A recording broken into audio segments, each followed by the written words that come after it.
All right, so let's talk about some new blood here, and maybe the next star from Puerto Rico, you know, to make it big in the United States of America. Let's find out about Olajuwon, the White Monkey Acosta, the WBA Continental Champion. We just won the strap this past May.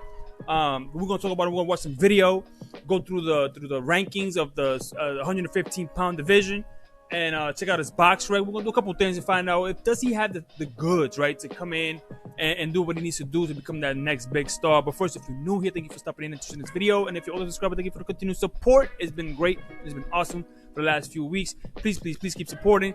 And videos like this, where it's a guy that you might not know who he is, it's important that we kind of get this ball rolling. So we can't say they just came out of nowhere. Like, well, we've been on the game, we've been on the ball, right? Especially with the English-speaking audience side of my audience, right? Because I know that Auténtico Boxeo and all of those guys, Cesar and over there, they've been talking about these kind of guys. But that's like the Spanish-speaking and the countrymen that are from those islands kind of know who these guys are. But we here in the mainland, which I was born in Puerto Rico, but I came here as a child, so we don't know too much about these guys. So let's just give them a chance to see who they are. So we're gonna take us some video right now. So just take a quick look. Now this is what he kept to the strap from Argilagos is his name. Joahnys, the Cuban fighter. He was 9-1, right, when he got into this into the scrap with Olajuwon. And off the bat, I'm gonna tell you, Olajuwon, in this fight, he seemed like he started off a little slow for me, right? But as Joahnys, the Cuban fighter, kind of put the pressure on, is when he came alive, right? And he showed that he could use the ring a little bit, here and there. So let's take a quick look. 50 del primer asalto, la pelea estelar de la noche, el título continental WBA 115 libras. Joahnys Argilagos trata de responder a tiempo con la misma velocidad de Olajuwon Acosta. Por acero, asalto de... Like I said, it seems like he just, he's doing the 1-2, kind of bopping, trying to set a pace, but he's not really doing much. And really, for the first 4 rounds, it seemed like Olajuwon was just like taking his time. So was Joahnys, really. He wasn't really throwing too much to like take over those early rounds. Se está viendo por parte de ambos peleadores. And Olajuwon has a decent enough overhand, right? So he throws it off the left jab, de dos peleadores right over que lo que quieren es estar aguerrido en todo momento. Un peleadores que están buscando su distancia, están buscando. Right there, just like the commentator in Spanish said, they're looking for the distance. So, eventually Acosta finds his range, his rhythm. I want to try to see if I go straight to the rounds where things get a little bit interesting. Let me see if this is it right here. Recordemos que Argilagos es un rival de Olimpiada, un rival digno, una gran noche de boxeo. Sonó la campana, Cristian. Es así, tercer asalto. Ambos en el medio de ring. Again, nothing really major happened. La segunda mitad. For the first, few rounds. Bueno, ya que Argilagos tiene muy buen boxeo, para tú poder paralizar ese boxeo necesitas convertir ese ring en un círculo y hacerlo pequeño. Así que ahí vemos ahora a Argilagos buscando el combate, cambiando la pelea, mete el jab. You gotta pressure him in order to make sacando las manos de atrás a Acosta, le saca la lengua. You gotta pressure Acosta in order for him to react, right? If you he's just as content, right, boxing you if you're boxing him, right? He'll get off a couple punches here and there and then move on you. He'll throw his bat, and then he'll move on you. But if you pressure him, he responds. So it's not like he backs away, he starts to run. He utilizes the ring pretty well.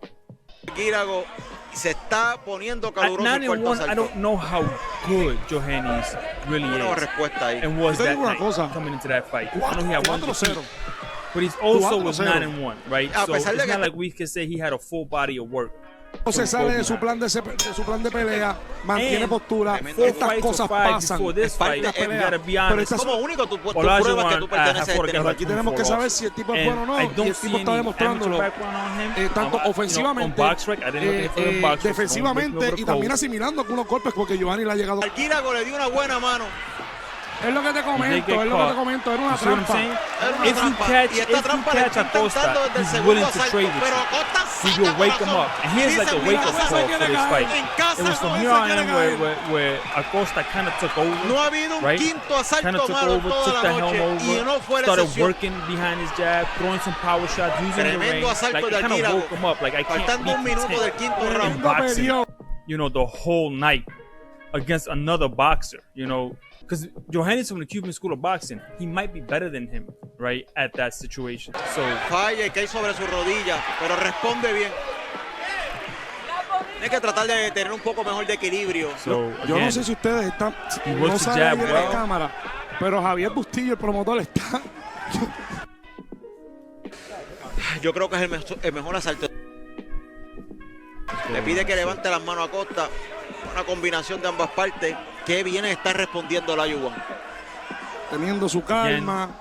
Asalto anterior, un momento donde se salió favorecido Joahnys. Y ahora está recuperando. Me preocupa que muchas veces... He does have some knockouts in his record, so he does have some pop bueno at the competition y yo level te that he's fighting. Te digo una cosa, la postura que está tomando Joahnys no es de cubano. Los cubanos son más técnicos. Aquí el cubano parece Olajuwon. Aquí el cubano parece que es el mejor asalto de Olajuwon a esta hora. Un espectáculo junto a Joahnys, quien también está respondiendo de una manera. Joahnys, like I said, la campana. if he goes on to do something else in boxing, then this one looks good on, you know. Claro, luego de estos errores puede mejorarlo. Mira, los cubanos y especialmente Joahnys está acostumbrado a pelear en retroceso.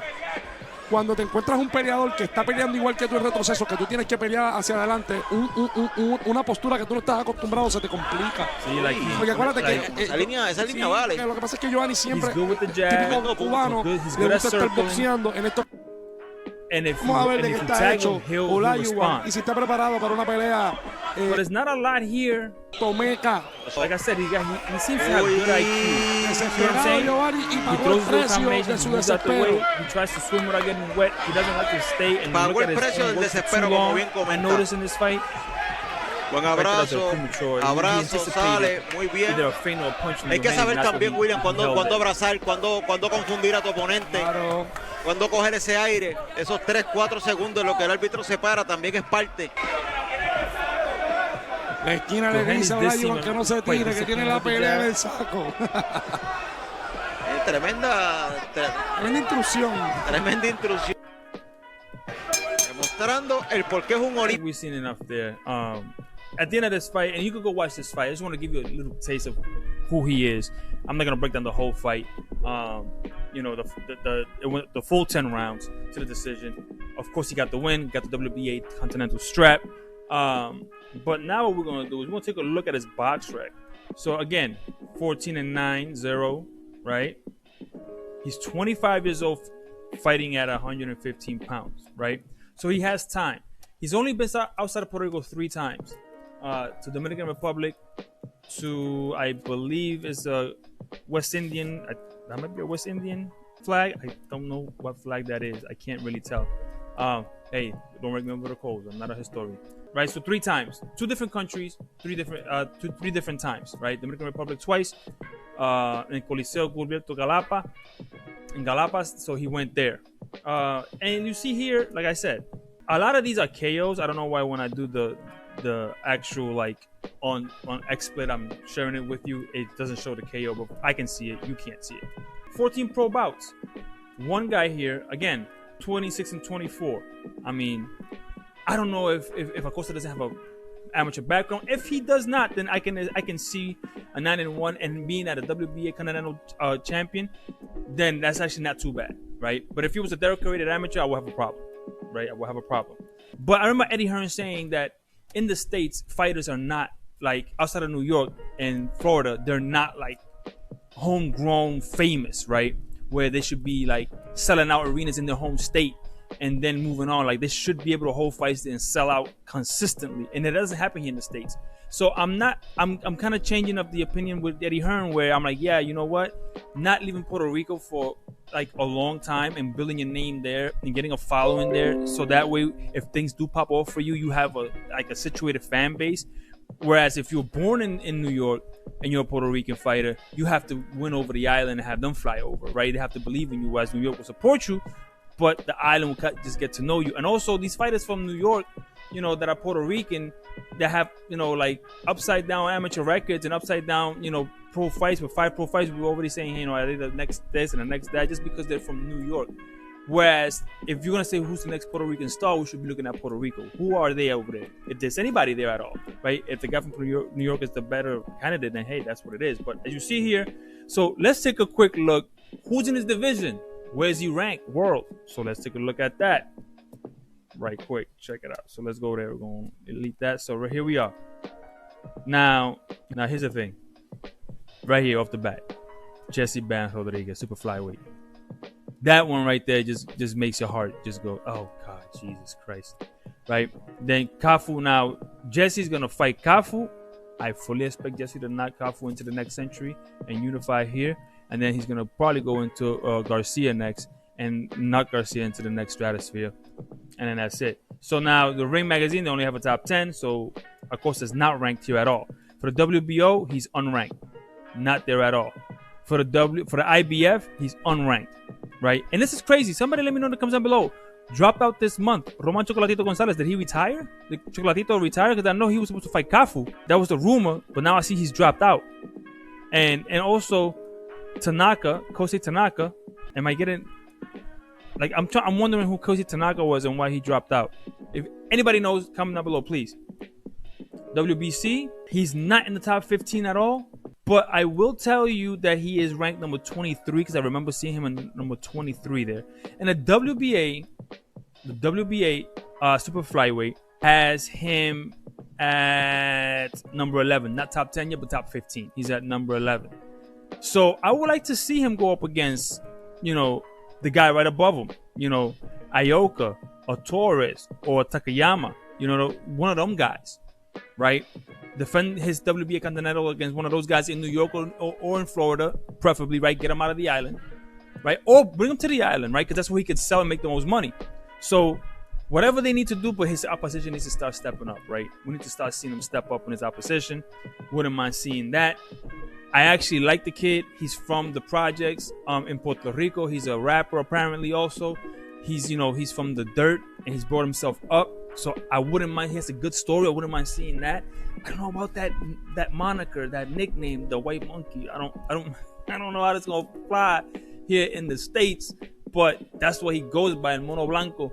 So it is what it is with that. But I would love to see what he has, you know, to offer the boxing world and Puerto Rico fans, and you know, on the island and off the island alike. Let me know what do you think in the comments down below. Do you think he has the goods, the style? You know, what does he need? Let me know in the comments down below. Does he make it? Does he crack the top 10? And can he beat any of those guys in the top 10? Let me know in the comments down below. And I'll see you in the next video. I'm out. Peace.